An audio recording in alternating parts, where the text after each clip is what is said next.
Dengan konsentrasi penuh, Profesor Botak ini merilekskan tubuhnya dan menaruh kedua tangannya ke pegangan sofa. Tiba-tiba saja benda antik di lantai itu bergerak sendiri. Dan gilanya, semua benda antik itu pun mulai terbang ke udara dan nampaknya ritual ini akan bekerja. Tubuh profesor itu pun sudah bergetar-getar dan akan memasuki fase kedua. Tapi sayangnya, burung purba ini pun berteriak sangat kencang dan begitu pula dengan sang profesor. Dalam hitungan detik, jatuhlah Profesor Botak itu ke lantai dan begitu pula sang burung purba. Melihat hal itu, sontak wanita cantik ini pun langsung menghampirinya dan memohon agar profesor itu tidak mati. Tapi sayang, hal itu tak akan terjadi karena burung purba itu sudah mati pula. Begitulah akhir dari nasib sang Profesor Botak ini yang jiwanya terhubung dengan burung purba ini. Ritual itu pun tak selesai dan semua ini menjadi sia-sia. Wanita cantik ini tak bisa apa-apa lagi karena mumi di hadapannya tak hidup kembali ke dunia. Tapi alangkah mengejutkannya, tiba-tiba wajah mumi ini bergerak dengan pelan. Dan benar saja, mumi itu pun bersin dan memecahkan kaca di depannya. Ia sangat tak menyangka bahwa ternyata ritual itu berhasil dan mumi itu pun hidup kembali ke dunia nyata. Mumi itu mendekati adik dari sang wanita cantik dan berkata sepertinya ia sedang sakit parah.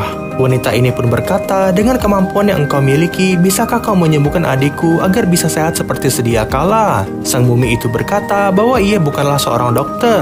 Ia dulunya adalah seorang fisikawan nuklir yang bekerja di bawah Raja Fir'aun. Wanita cantik ini pun kembali terduduk di sofanya, mengetahui bahwa mumi yang ia bawa selama ini ternyata salah orang. Sang mumi berkata bahwa ritual Profesor Botak itu pasti sudah menghidupkan semua mumi dalam radius 2 km.